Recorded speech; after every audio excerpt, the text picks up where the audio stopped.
Today on Talk About That, John has trouble describing himself in an interview and consults his inner committee. Meanwhile, the Vols break the curse against Florida, and I accidentally write the premise for a new sitcom. Plus a conversation about vulnerability, community, and what comedians and cavemen have in common. Today's episode is not sponsored by Listerine. That burning sensation in your gums lets you know it's working. It's go time.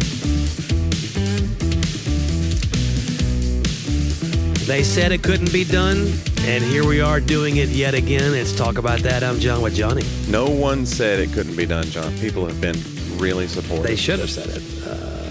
Someone needs to say it. It's not too late. You know, do you ever wonder, do you ever get ashamed because you can't quit? What do you mean? Do you, keep going that on I'm something? too legit to quit? I'm too legit. That you're yeah.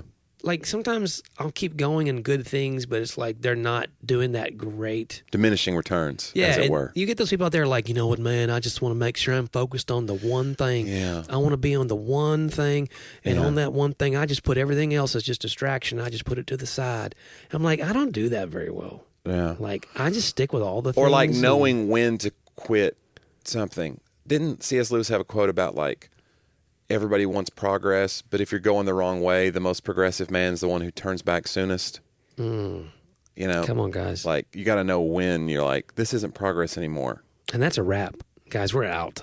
Yeah, I think you were saying that was. I was like, it didn't even rhyme. That's not a. You don't know anything about rap at all. I don't think you know how C.S. Lewis rapped.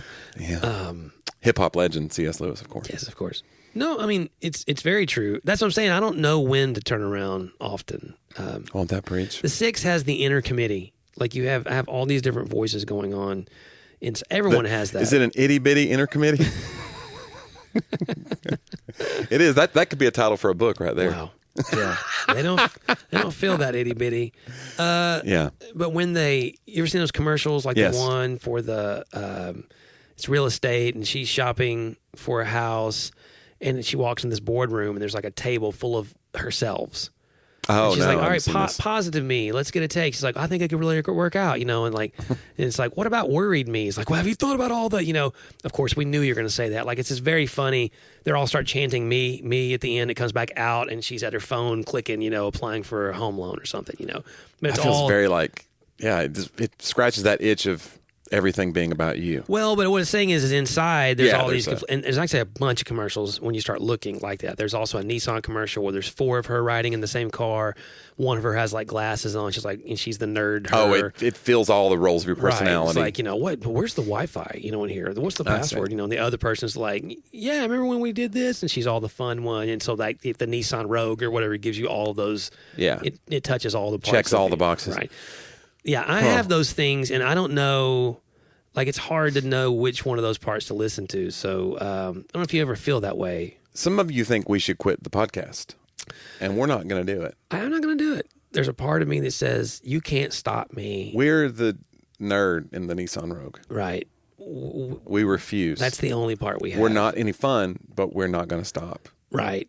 We're just going to keep badgering you with these recordings. But to be honest with you, it's kind of on you. Because if you're hearing this right now, you chose to listen. So. It sounds like a will. If you're hearing this right now, something awful has happened.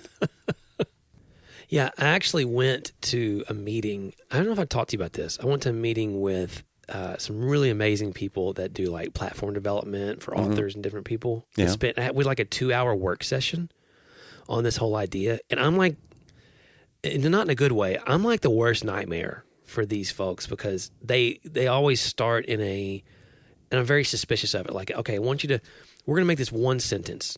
John helps X. Oh. I'm going to sum you up. Do Y. Yeah. Through the process of Z. Whew. Let's now, what is the thing? What is the thing? What if you just went, yes? That's exactly how I would have put it. And I use letters. The last letters of the alphabet. That's how I help. Right. I help X all the time. If you're on Sesame Street, that's probably true. Yeah. I use X to help Y and accomplish Z. Yeah, it was unbelievable. And I'll put it this way: we needed the full 2 hours. I was because you do so much. Is that what you're saying to me? I can't put myself. It feels inauthentic to the committee to like just This go, feels like they were really exhausted with you by the end of probably this 2 hours. Well, I really like these guys. Guys, how long do you have? Because when you're talking about what I do, it really wasn't like that at all. I was like, guys, I don't do probably anything well, but I don't. It feels like I'm denying some part of me. Yeah. To just say what I do is I just write. Yeah. Okay. Well, that's not all I do. Or even to say, hey, I just write about racism. Well, I don't do that. Right. Like as a collaborator, I write about 1,000 different things. Or I just help people as a pastor. Well, that's not the only thing. Obviously, I don't help a lot of people. No. If you listen to last episode, some people think I'm not even a Christian because I'm a pastor.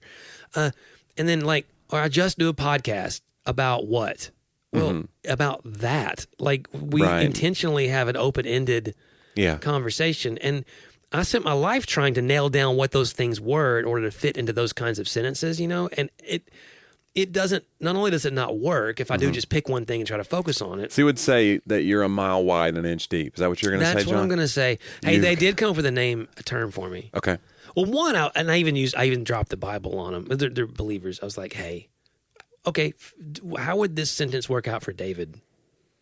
Look, I'm no David. I'm not close to David. I'm just saying, how would you diagram David in this sentence? Well, you can't just say David is a what? He helps who? I mean, David is a shepherd. David is a king. David is a lover. David is a poet. David is Did you tell those people that you were a lover? A warrior. Guys, did you? I'm all these things. Especially that third one. David.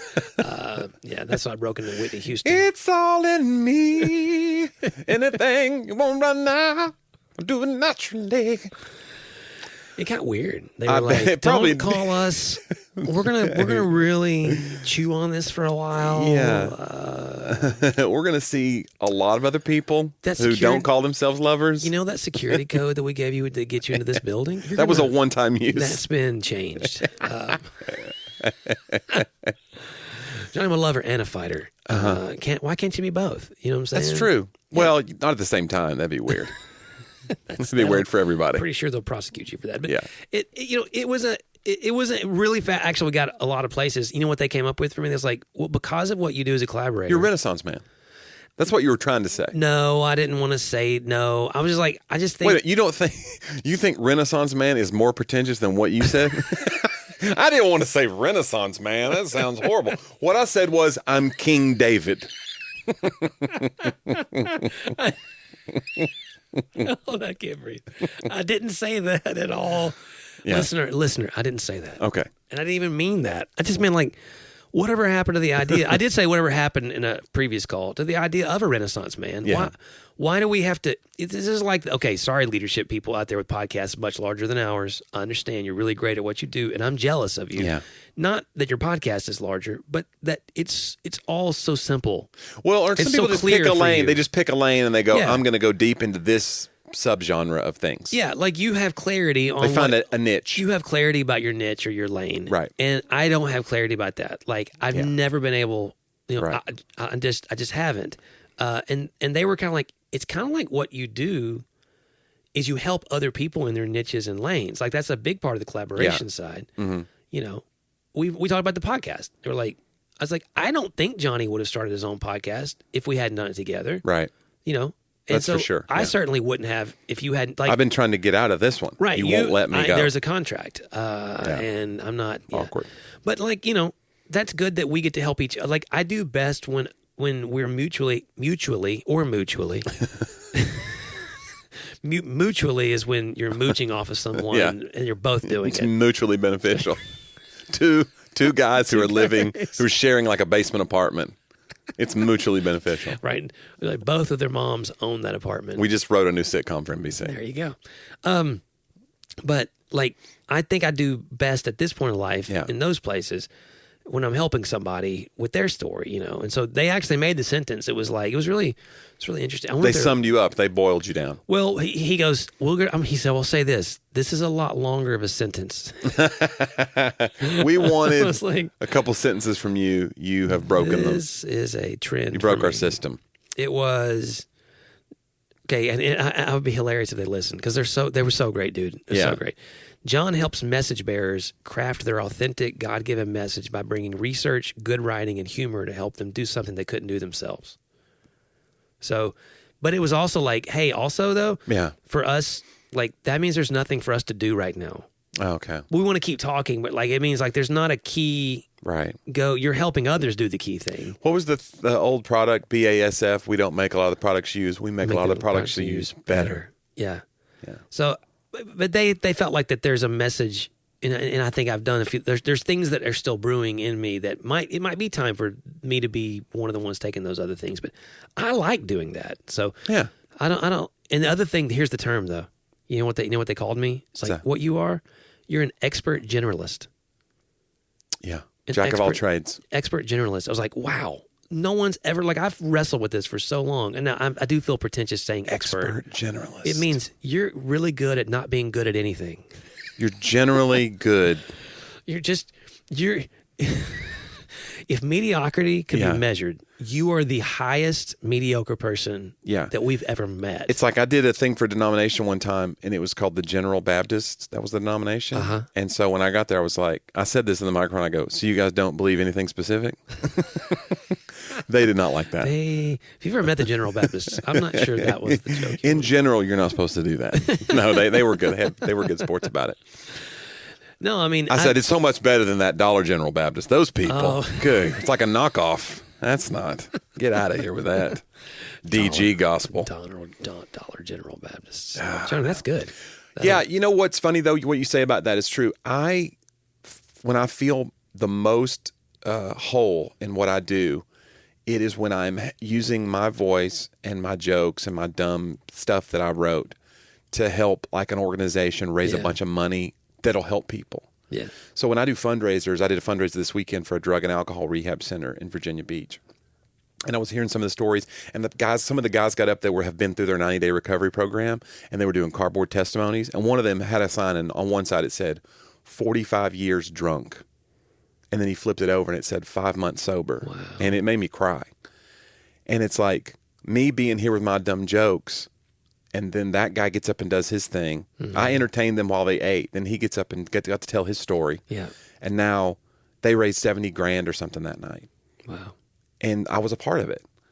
And it's just like, it feels good because that's how it's supposed to feel. That's when we're stepping into exactly what God has put there for us. You know? These guys had that sort of God perspective on things. Yeah. Like there was something I had done, I'm not going to say what it is, that wasn't wrong or anything, but in the platform building world. And he made this comment. I also hope he's listening. He said, hey, how did that Ishmael experience work out for you? Yeah. It was like a really pointed, like, God has a plan for your life. You're just going to have to walk it out. Right. And the plan, I think we have to be comfortable. The plan may not be for me to ever be a hero. Yeah. Like, I don't need to be the hero of the story. And that's what's hard when you're in, industries or creative endeavors that, I want my book to be the number one best-selling book. I want to reach millions of people. I want to reach millions of people for good reasons, not just selfish reasons. I have them both. But, and if it doesn't do well enough, that's always that thing, then you don't get to keep doing it. And I had to confess that. Like, that's always for me. The book sales is less about money or the book doing well, more about it gives the credibility to get to keep doing this. Right. Like when you start feeling like something's your one shot. So I had to step back. I did that in recovery a lot. Like, this book is not my one shot. Andrew actually spoke that to me during Not So Black and White being released because I had a whole lot happening there. Yeah, it's heavy. The biggest book I'd been a part of as myself. Important topic, and I was very frustrated that my platform wasn't going to take it to more people, and he finally looked at me one day. He goes, hey, you're aware that Not So Black and White is not like your one shot. And it really got to me because I was like, but the next thing for me always feels like the big shot, like don't blow this, Right. You're incrementally climbing. Right. So you feel like for every level you're like, oh, now I'm in a level where I'm not big enough to push this where it needs to go. Right. It's a big project, and do I deserve it? You get that weird, imposter syndrome kicks in. I never feel like I deserve it. Yeah. Ever. But I do feel like will my effort be deserving of its sustaining? Yeah. Like, okay, I've been given something that I don't deserve. Will I do what's necessary now not to deserve it, but to be a good steward of it, to earn the right for it to do well?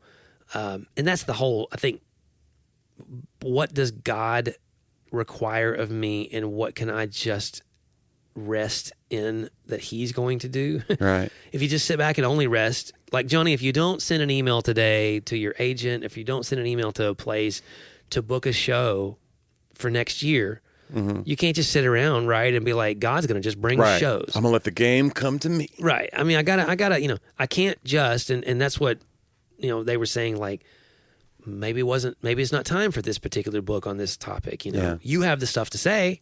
Maybe it's not your time. I'm like, yeah, but if I don't write that, I'll wait forever, one. Or two, I won't learn how to write that kind of book. So it's almost like I have to learn how to write those by doing those, which means I'm going to have to fail out in the open. Yeah. I'm going to have to, like, not be good at this in a place where you're not allowed to not be good at things. Yeah, I was talking with a comedian named Jen Fulweiler, who's kind of become this viral sensation over the past few years, and she's newer at stand-up. She was an author and a podcaster, and now she's doing these theaters, and so she's kind of doing her first big tours, and I'm going out as an opener for her, and she's so sweet, and we were having this conversation the other day about, like, imposter syndrome and just, like, her dealing with selling tickets well in some cities and not in others, and being very vulnerable on stage, trying to write the material now, because you write this material that gets you the gigs, and now the people come to see your gigs, and you need new material. Yeah. So she's trying to write, and she was feeling creatively blocked, and I was asking her, well, what did you do? She went to like 5 different therapists to get techniques to get herself unblocked. And one of the things she said to me that really got to me, she talked about, like, it's almost like evolutionary, like going back to caveman days, like being seen was the most scary thing. Because, like, a wildebeest or a woolly mammoth could eat you or whatever. Or a woolly-toothed mammoth. A woolly-toothed wildebeest. There's a lot of dangers in the old country, John. But she said, like, there's still that caveman in us that says, don't expose yourself. Yeah. And don't show people the ooey gooey parts of you, because they will reject you, or you're leaving yourself open to attack. Yeah. And here we go out under a spotlight and say our deepest, darkest in front of thousands of people, sometimes it's 12 people, but it's always vulnerable if you're doing it right. And it's still scary, even if you're really good at it. It's still the scariest thing. And I told her that thing that we've talked about before about community, which is to be fully known is our strongest desire and our biggest fear. Yeah. Like, to be fully known by someone is what you're really going for. That's the real connection, but it's where the good stuff is. Yeah. But it's also the scariest thing to do, and why some people don't do it. It's the whole, did Thoreau, I can't remember who said it, said most men die with their song still in them. Mm-hmm. And it's why. It's because I can't let this song out. What if it's not good? Yeah, there has to be some level, I've been listening to a lot of Rich Mullins lately. Yeah. And I think Rich Mullins is so good because he was aware he didn't belong here. Mm-hmm. I don't know. And he got better the more broken he wrote on his way to something better. It's almost eerie, but it's almost like he couldn't, and the whole point of it was not what he wrote. It was that was actually inside, and then he was also able to express. Right. But by the time he expressed, he didn't care about your opinion of his expression. Yeah. I think that's that entire, like,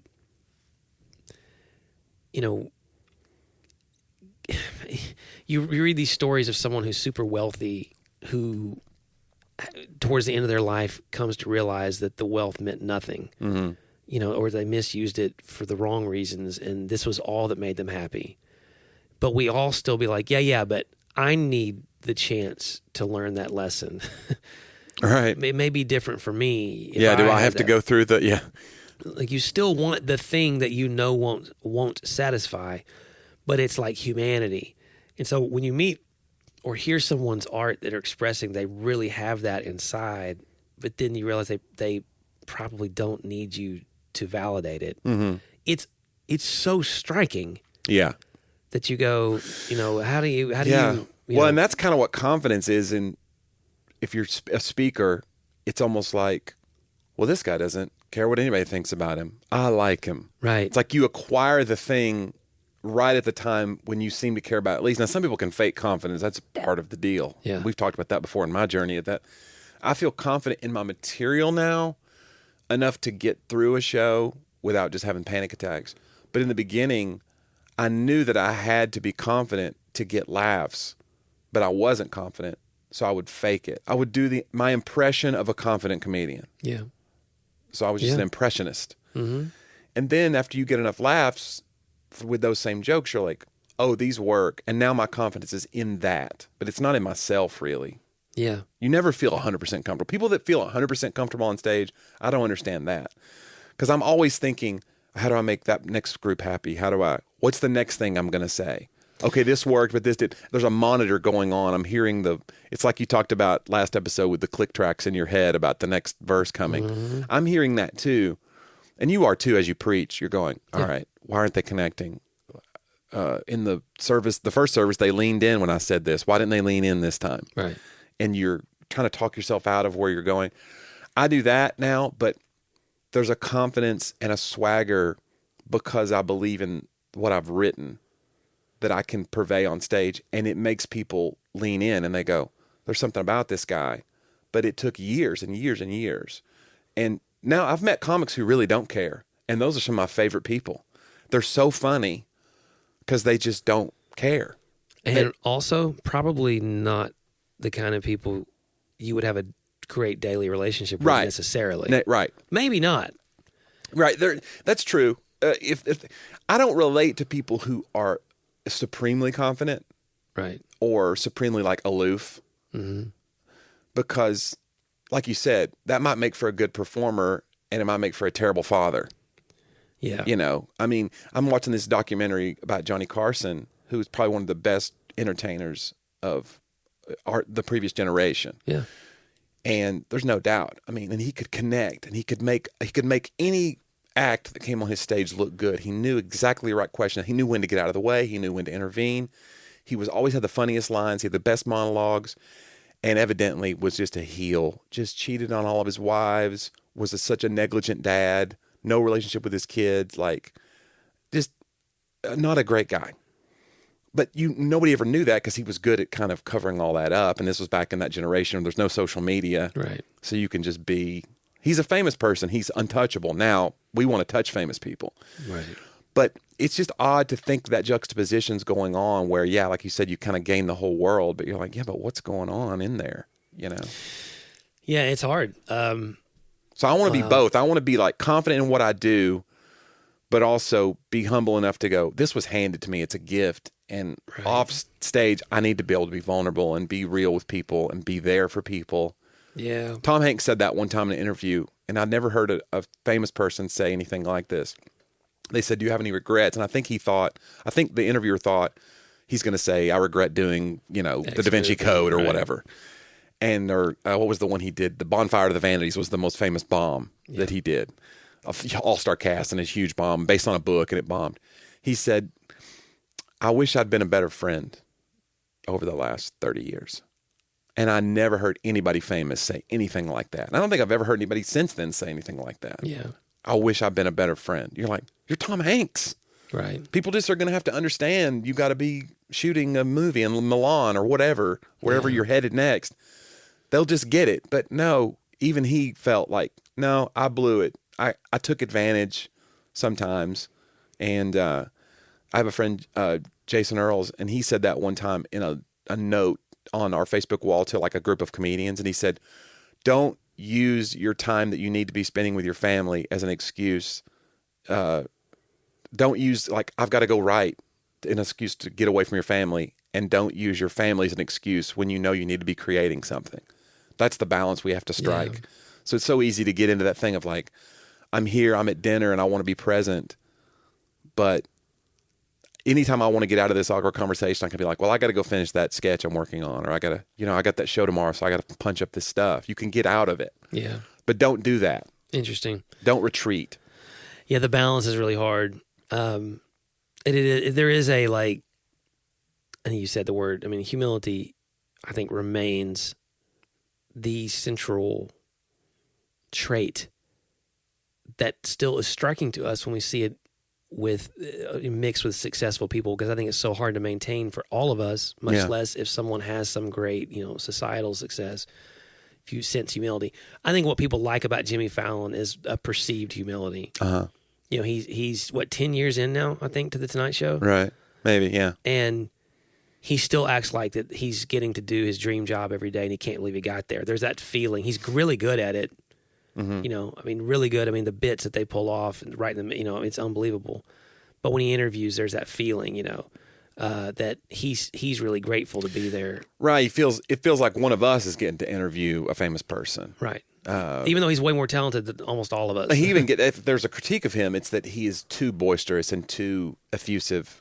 He laughs too hard at the joke. That's a throwaway joke that the person says, or he claps his hands and is a little bit of a nerd and a goofball. Well, yeah, but the audience that's probably the connection point. A critique coming from professionals. Yeah. But professionals are not the ones he's trying to reach. Right. That's not the ratings getter. Yeah, that's not the one he's trying to reach anyway. Yeah. I don't know. It's very you don't like Jimmy Fallon. And I don't know what to do with it. I got a problem with Fallon, and I'm coming for his job. I don't know. Would you ever want to host a show like that? Would you think you'd be any good at it? It's really hard. It'd be very hard. I'd love to try everything. That's even when I did an interview, because I'm thinking of launching like a solo thing that's just an interview based with other comedians, because I travel with so many other comedians. Wow, sometimes. You just dropped that bomb. But I was trying to start putting those interviews together, and I did one the other day with a comedian friend who's a dear friend of mine, and I don't know him like super well, so I thought I can ask a bunch of questions. And I remember thinking to myself, this is a lot harder than just talking to John. Interviewing is so much harder. It's a lot harder because I wanted to get out of the way, but then I thought, well, I need to keep this moving. So I felt a responsibility to make it interesting without steamrolling. Yeah. And I don't feel that with you. I just feel like I'm just going to steamroll and John will forgive me. Well, and our podcast is about to be steamrolled. It's about to take on some new partnership. I'll put it that way. And one of the questions in our conversations, we've really been evaluating how listeners feel about the podcast. And there are times we have guests on. Those are often not our highest downloaded episodes, because it gets so crowded with two of us, plus sometimes 1 to 2 others. And we still do that. But it's just one of the things that it's more natural for us to have the conversation that I think we're both kind of deep relationship people. Yeah. Like it's so funny. It's some of the hallmark of a 6 is that you might do small talk, but it's not like it feels inauthentic. Like you do it, but I only feel inauthentic. I'm fine with small talk with people I don't know that well. Small talk with people that I'm supposed to know better than this, or we've known each other long enough, we shouldn't be having just small talk anymore, now feels inauthentic. That's the way it is for me. Right. Like if we just only have shallow conversation about the game and never have another acknowledgement of anything else in life, then at some point I start to become suspicious of this relationship or this friendship. And I'm learning to have levels. Everything is not the center of the circle. Some people, small talk is like a love language almost with them. They feel engaged by it or whatever, or they feel like left out if they're not, just like, or they just love talking about the weather. It's not small talk to them. Exactly. It's big. And I have to be okay that they're made differently than me, right? Yeah. It doesn't mean that to them necessarily. Right. That's been where I think the world does not revolve around you, John. Is that what you're discovering? Well, I discovered it does. Oh, okay. But that I'm wrong. So about that. That is, you know what's funny? You mentioned the game. We've not mentioned the game. What is happening? How much we've grown. We didn't even take the chance to say that UT beat Florida. Early episodes of this podcast would have focused the entire podcast on that one thing. Well, what it have been the week before would have been the lead up to it and the imminent dread that we're going to somehow lose the game. Okay, did you not have the same dread? I had the dread the whole game. Because everybody... It ruined the game because everybody that was not a UT fan was texting me, dude, what an amazing game. And I said, you don't understand. It's not over. It's not amazing. It was awful because I kept waiting for the bottom to drop out every time. But even beforehand, this is the forecasting, everyone picked us to win. Yeah. Some picked us to win by like 17. Right. And you and I were texting each other like, where are the people with, It's a trap. with brains? Like, until we actually beat Florida a few times, everyone shut up. Yeah. Like, you should just be humble. And then I said also, though, Florida gets picked every year to beat us, and then they just do it. Yeah. So if So you want to be in those conversations, you're gonna you have got to do be it. okay to get You got to picked. win the games you're supposed to win. Right. And we did, but I'm telling you what, they made it interesting. It came down to the last play. We were up by 17 in the fourth quarter. Yeah. And then We found a way. we found a way to make it close somehow. I'm going to say this. Okay. Florida found a way too, though. And this was what I said They Sunday. made plays. I said this last Sunday at the church. I did talk about football a little bit in my sermon, and everyone, My sermon's entitled "Florida Finds a Way." I was like, what happens with Florida is, like, suddenly we can't walk and chew gum at the same time, and they trip over their shoelaces and accidentally score a touchdown. It's like, you realize 2 of the last 5 years they've won on a last play, like Hail Mary or pass that we should have easily defended or been able to tackle somebody. Yeah. 2 out of the last 5.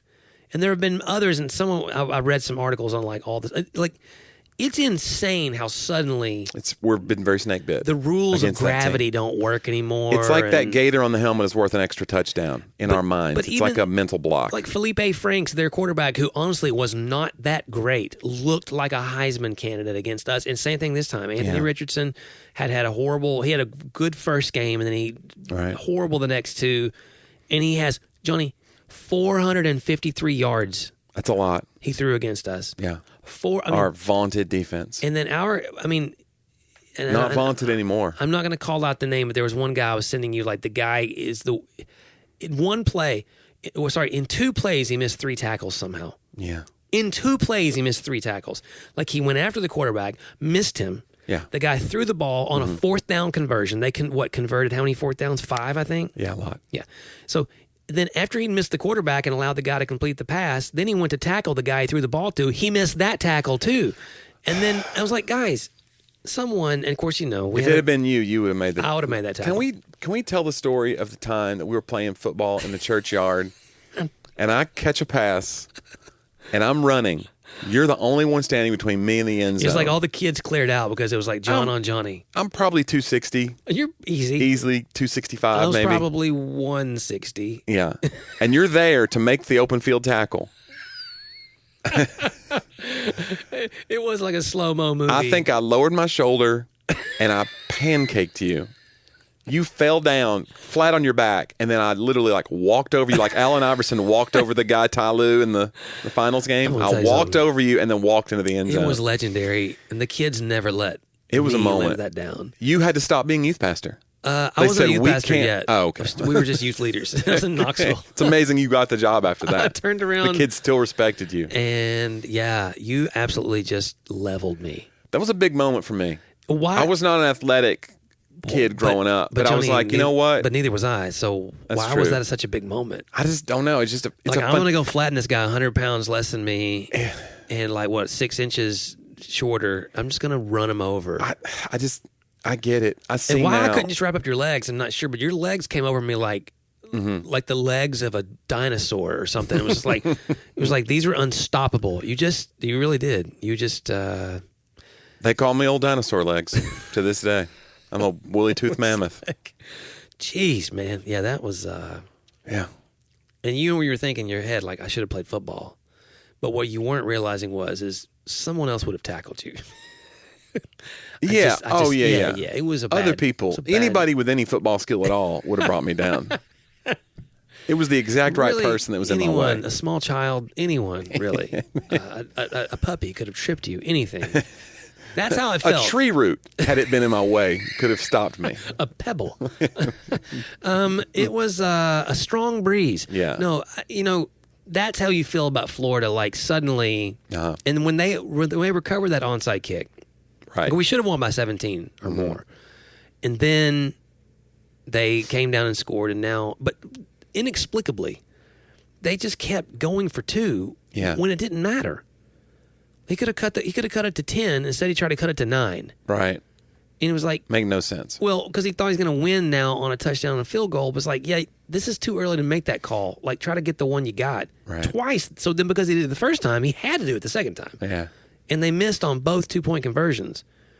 And so now We should have won by 11, which is an odd number to win by. And it was what the spread was. So all the gamblers are out there they're going. freaking out. Yeah. I think it was 10.5, wasn't it? Yeah. Yeah. I think it was 11 by start of the game. Okay.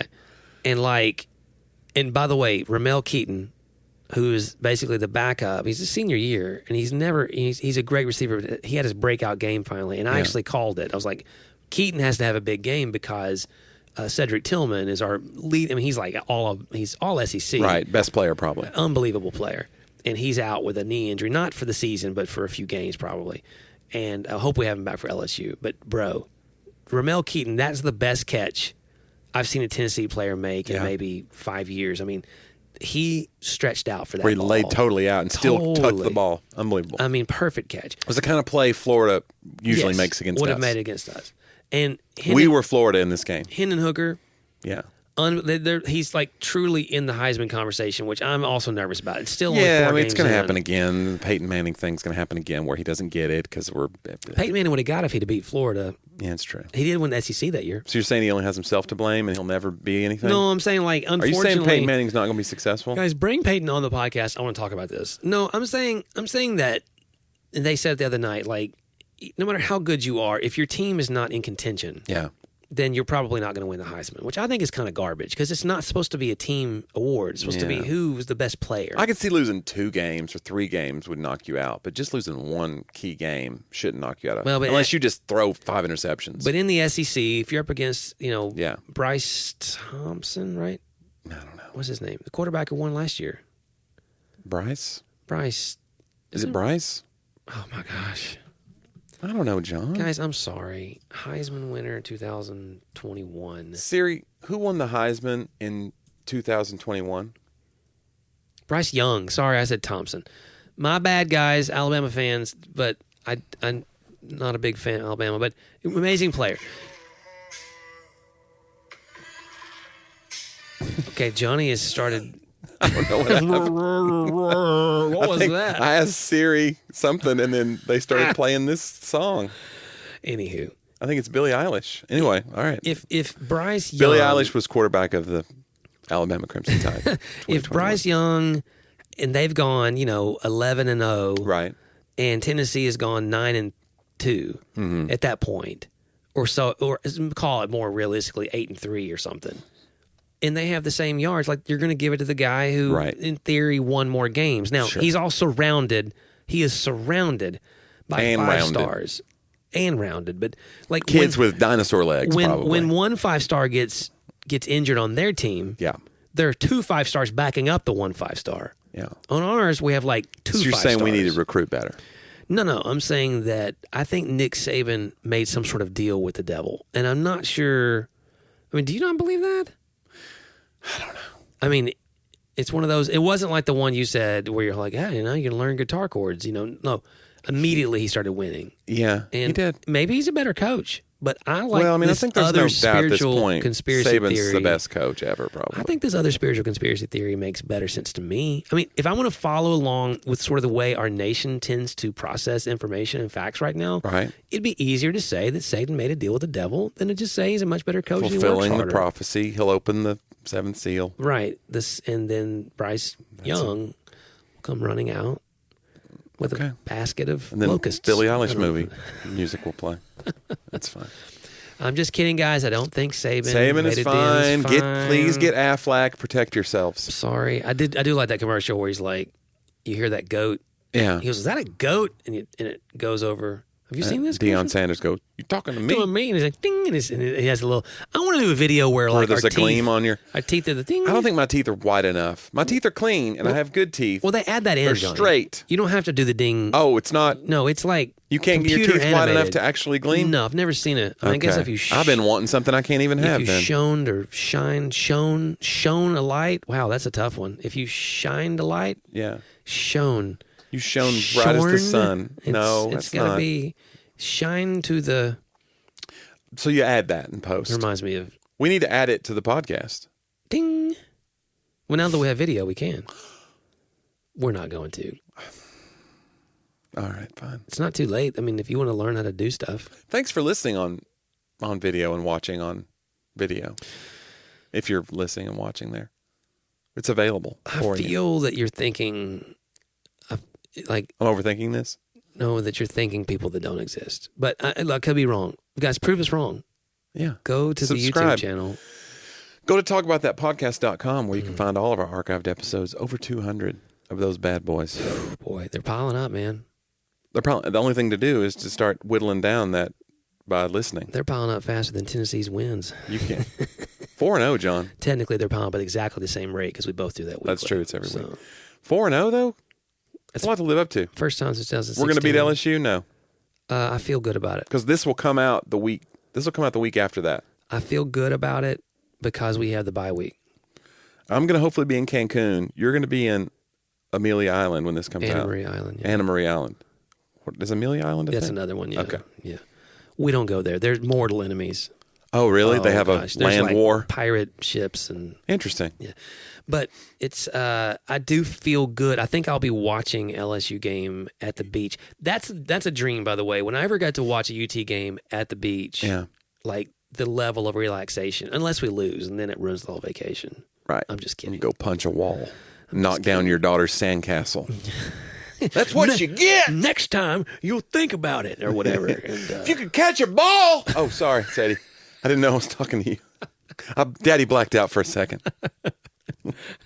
But hopefully when this comes out, we're going to be in, both of us will be in respective paradises. You realize if we go 5-0, yeah, we'll probably be a top, because we're now number 8. We'll probably be a top 5 team heading into a top 5 matchup with Alabama.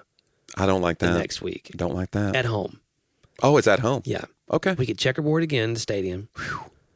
And I think they go Smokey Grays that game. Or they go... we cut the head off the serpent. I think that was the alligator. Oh, okay. What do you really do? You cut the head off the... You don't want to say elephant because I love elephants. Yeah, why would we do that? Right. But they do have fine ivory that can be used for things. That's true, but... But that's illegal now. We cut the head off the wave. It's a tide. We stop the Crimson Tide. Isn't Crimson Tide... Which is what they're trying to do now with this hurricane. I was going to say, it doesn't bring in the Crimson Tide into... Like, it's weird because the Crimson Tide is blood, right? Isn't that it's a reference to war, right? I don't know if it is or not. The Crimson Tide is the wave of blood. We have a green, like in Nashville, there's, Gallatin is a town north of Nashville, and it's the Gallatin Green Wave. Right. I don't think No, it's bile. That's... They're going to punch you right in the liver. And then you vomit bile. Wow. Yeah. It's a move that those kids really thought it. You would think they'd be undefeated, but no. Yeah, it's slippery stuff out there. Anyway, we're going to stop the Crimson Tide. I think this is our year. Ooh, Johnny. I said it. Okay. If we beat LSU, we'll talk then, because place your bets, gentlemen. It's a Johnny W. lead pipe lock. We're going to have to tackle a little better than the last game against. Look, the only hope at that point is to just outscore them. It's just going to be outscore people. So we can do that. Wait a minute. You have to outscore people to win? If they, I know we haven't had coaches that realize that. Okay. Up to now, like they're like, no. We're going to hold the ball. Let's run up the middle again. Right. Yeah. And if we just hold the ball longer than them, and that is a way you can not lose and technically win. But Heupel's like, you know what we're going to try to do?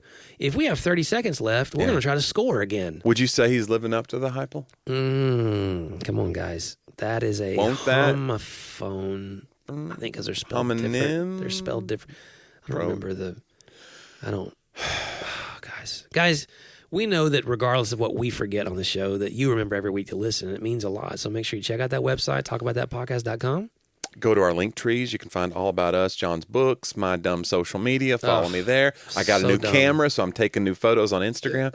Follow my dumb memes and terrible photography on Instagram.com. Yes, that's a great pitch for all of that. Be listening for new and exciting information about the podcast. Also, had a new book come out a few weeks ago that I collaborated on called More Than Your Number.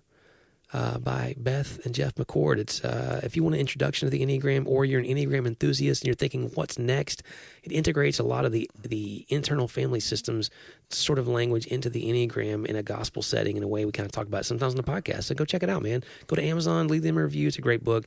Really proud of that book, and excited for the McCords to become great friends. So, yes, sir. Got another book coming out next month I'll tell you guys about as well, with some really, really amazing stories. So, stuff's always happening. Check out Johnny's Dry Bar. Man, Johnny's Dry Bar is blowing up. So many clips. Search me on YouTube. So many clips. Search him and know him. If you follow me on... Try me. Know my mind. If you search for me on social media, though, like I put I put out like 2 new clips a week now. So they're really coming out at a very consistent clip now. In addition to a podcast episode we're the hardest working men in showbiz. Hey, guys. Over here. I mean, James Brown, no thank you. No, yeah. John and Jonnie. We're getting it done. No one like drapes a cape over me when I get done with my performance like James Brown, though. Yeah, wouldn't that be great? Wouldn't that be something like a little pizzazz? You hire a guy just to do that. Yeah. He's just the cape guy, then he just gets in an Uber and goes home. Yeah. I'm down for it. Okay. Him and the capo boy. Brings out the capo and you're good. 3 key changes. You're out. He runs off. Hey guys, we're running off as well. So we'll see you next week on Talk About That.